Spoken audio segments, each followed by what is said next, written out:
What's going on, traders? This is the weekly outlook video for December 3rd. We got 2 weeks till Christmas, or about 2.5, really kind of 3 because Christmas is on a Monday.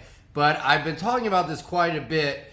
Volatility is most likely going to pick up and increasingly pick up over the next couple weeks. A lot of big funds, banks, etc. are going to be closing their books or squaring up their books. So there's going to be some really big moves. I think we really started to see it at the end of, or actually all week last week, with the yen and some really big movers on the CAD, right? So first off, I always like to start looking at the data here. And Australia is going to be pretty interesting. I'll just jump over here to the charts and tell you why.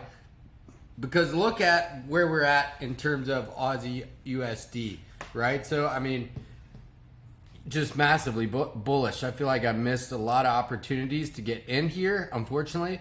But it's okay. That is how it goes. But, this is a big move. So the question is there going to be an opportunity for us to pull back lower, which could be an opportunity to get in long, right? So to me, it doesn't look like this rally is quite over. Now, Aussie yen, I got long here on Friday and really didn't get that lift off I would have liked to. And now you can see we're trading in a bit of a channel here.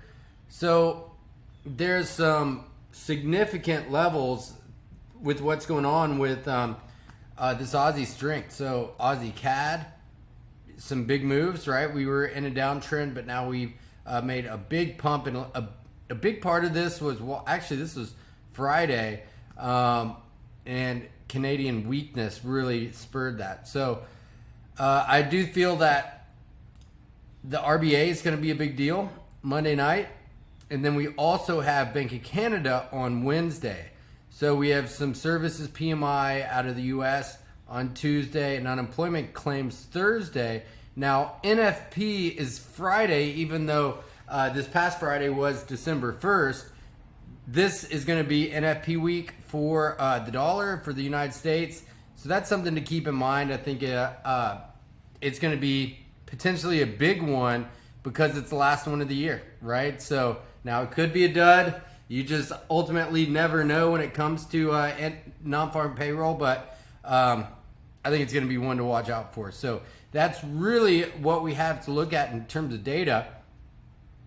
Some of the big movers to Euro USD. A Euro really got hit hard at the end of the week, specifically Euro Yen. I mean, this thing just tanked on Friday, right? So we broke down below the 200 SMA on the 4-hour time frame.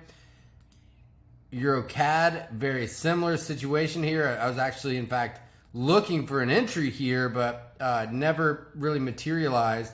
And Euro New Zealand, man, I mean, so if we look at these cross pairs, Euro Aussie, which, man, I was in here. We were trading this. I was looking at this on Thursday, and I actually got an entry here, and good Lord, this is the first time I've looked at this, and I kind of want to go outside and scream because I was in here and actually got hit my take profit of 120 pips. But oh man, what a breakdown that is, right? So, but it's okay taking profits. There's nothing wrong with that. That's for sure. So, but this was a massive move. Same for Euro New Zealand. So now potentially, I'm not saying that this is 100% going to happen. Of course, there's no 100% in the markets, but there could be some opportunities for some pullbacks. Pound New Zealand, I would be looking to get in on the short side right here. I like right on this, what was resistance, now being support. If we can find some sort of entry right around here, this would be an ideal situation. So something to look out for. Now, Euro New Zealand just tanked closing out the week, but that's going to be one to watch as well. So maybe, and this is a big maybe, maybe we get some sort of pullback, momentary lapse for, Aussie, New Zealand with the RBA on Monday. Something to pay attention to for sure. Now, another one that I do really like as well would be dollar CAD.